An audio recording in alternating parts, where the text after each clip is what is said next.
from Flat Top Mountain here in southern West Virginia. This is the Allegheny Front Almanac.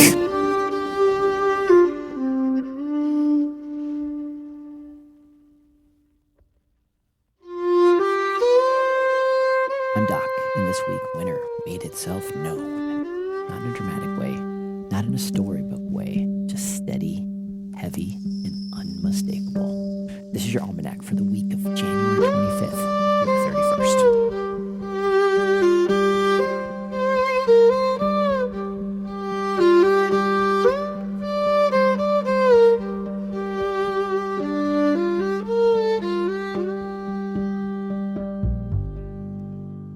This week was defined by cold, a little snow, and lots of ice.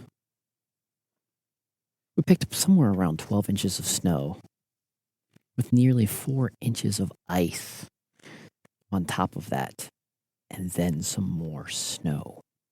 And that was paired with the sub-zero temperatures of this last storm that came through. Man, it turned the farm chores into something that was long and something we had to be careful with. Slippy ice everywhere. Frigid cold. All of our water feeders frozen solid, which in turn meant farm chores took twice as long. Even the ducks decided not to adventure out in all of this. You know what? I can't blame them. During the peak of the storm, in the middle of the night, we did have a short power outage. But luckily, it was nothing extensive. But it was long enough to keep everyone aware. And our preps mattered. They mattered a lot this week. And I'm thankful that we did those and they held together. Also, after all of this, I managed to get at least one of the cars unstuck. So my dad could go to his doctor and we could get some feed. So around here, I'm going to call that a very successful week. It still feels firmly like winter. There's no soft edges yet. Absolutely no hint of spring. Just the quiet hills, the frozen ground, the frigid wind. It really feels like the season is just settling in. Lingering snow showers and gusty wind across the northern mountains will continue to gradually taper overnight, giving way to a dry start with a new work week amid building high pressure. Temperatures will moderate through Tuesday, with another cold front arriving midweek that could bring rain, then snow showers. The mountain weather forecast for February 1st through the 7th here in Flat Top. As after the deep winter set in last week, the ridges ease into the first few days of February with the cold air still in charge. Snow and winterly mix will continue to be part of life up here. But the patterns will subtly shift from heavy storm to more persistent winter conditions. We're going to have those sharp nights, slow days, and the occasional drifts of snow. For Sunday, February 1st, it's going to be cold, overcast, with temperatures struggling to get out of the teens. Snow is possible, enough to keep the roads a bit slick. So be careful. Monday, February 2nd, Groundhog's Day. Guys, expect a slow, cold day with chances of light freezing rain or possible flurries, highs in the upper teens. Guys, the ridge will stay gray and it'll be slow. And possibly the groundhog will see a shadow. Tuesday, February 3rd. A touch of snow. It'll be light with the highs nudging just above freezing and the nights tipping back into the possible negatives. Or expect some patchy snow.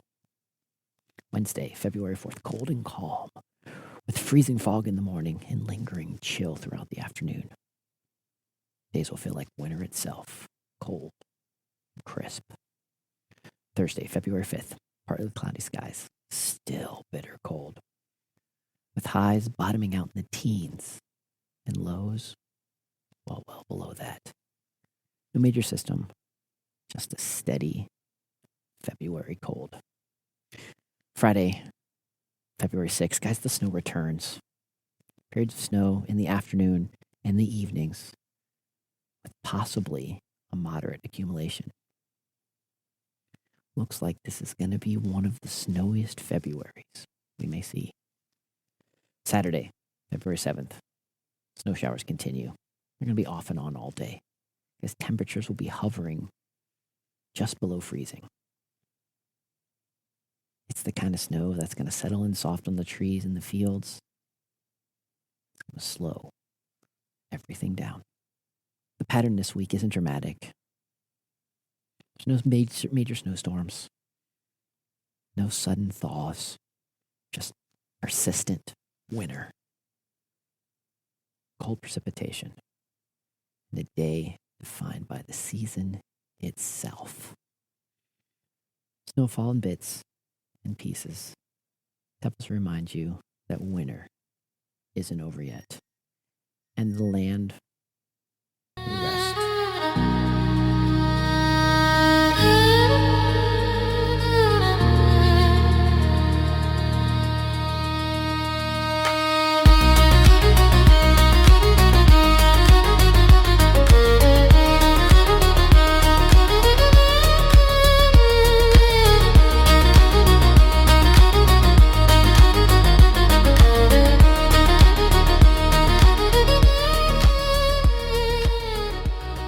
Up above us, the sky has been a little active. Nothing unruly, but we do need to keep our eye on active region 4366, which is continuing to grow in both size and magnetic complexity.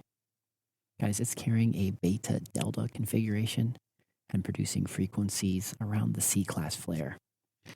And a moderate M-class flare remains possible throughout the overall conditions. So we need to stay very aware of this. You know, the sun is feeling very restless, kind of like the rest of the world is feeling. So watch out for this week. The sun may have something in store for us.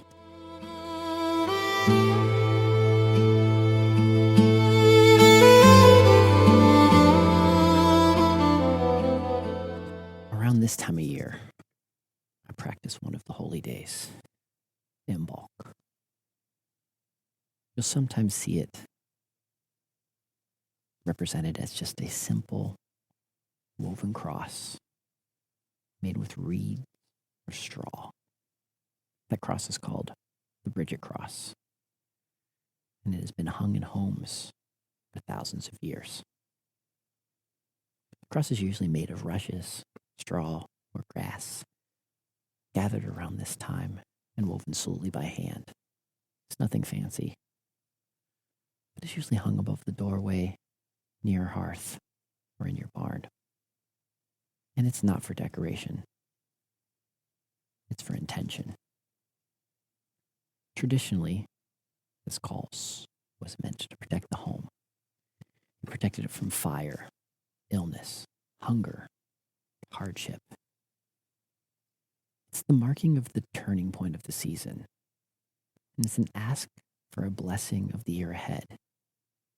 When a new cross was made each year, the old one was burnt or returned to the land, acknowledging the protection and the care of the renewal, and that nothing is permanent. What matters isn't the exact shape. It's 4 arms, maybe 3 arms, a square center, but it's the act of making it. You gather for what the land gives you. You slow down. You weave with purpose. And you place it where life passes through every day. Here in Appalachia, that idea lands easy. Here we understand that thresholds are important.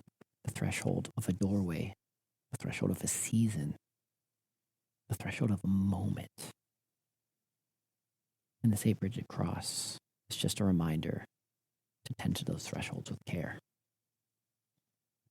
It says, this home is watched over. The season is being met. And the turning matters. This isn't just a religious symbol. It's not something you need to understand. It's just a respect of a cycle. It doesn't mean that winter's over. It just means it's turned a corner. We will notice that the days are getting longer, slowly getting longer, but still getting longer. We know that the ground beneath us, while now it's frozen, there's still seeds there. They're dormant. They're sleeping. They're waiting. So it's a time to check your supplies. Make sure everything is in working order. Pay attention to your own energy. This is a season being quietly prepared. The work you do now doesn't show up immediately, but it matters later. And Bach reminds us to rest and prepare. This is the part of the cycle. The seeds don't sprout. They rest. And so do we. The weather kept most folks close to home this week. Sean, he continues to do well, which for me is just great news. And sad news, we lost a well-known, well-loved friend from Princeton.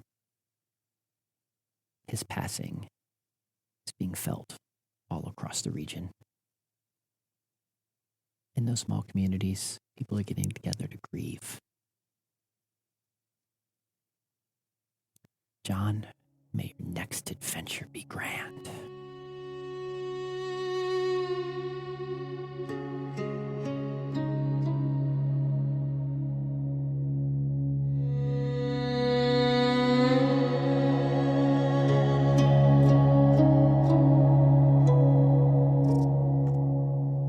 Winter has a way of bringing certain things closer.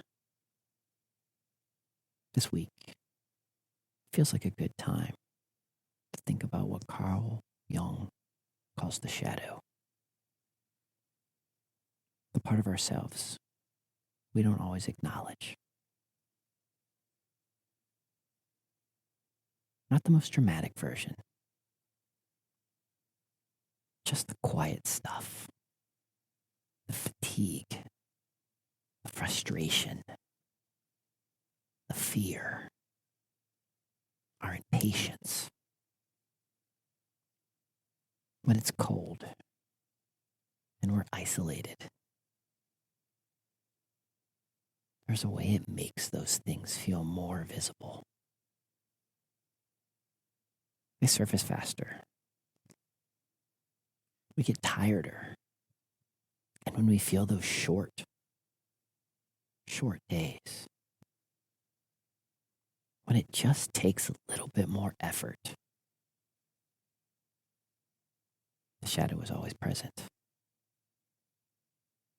But remember, friends, the shadow isn't something to fight. It's just something to notice. When you're standing out there in the cold, you can sometimes see your shadow hidden in the snow, stretching out from under you. Winter doesn't ask us to fix ourselves.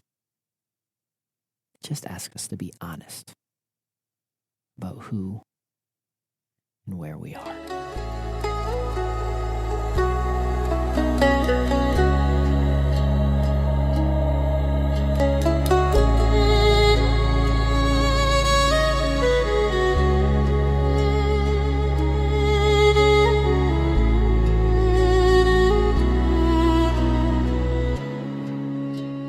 This week asked for patience. It asked for preparation. and also asked us to be present. Because winter is still speaking. And I'd say it's definitely worth listening. So guys, tend to your warmth. The warmth inside you and the warmth that you spread out to the world. Stay steady. The thaw will come. And when it's ready. Guys, until next time, I'm Doc, here in the heart of Appalachia. Live slowly, love deeply, and fear nothing. Adios.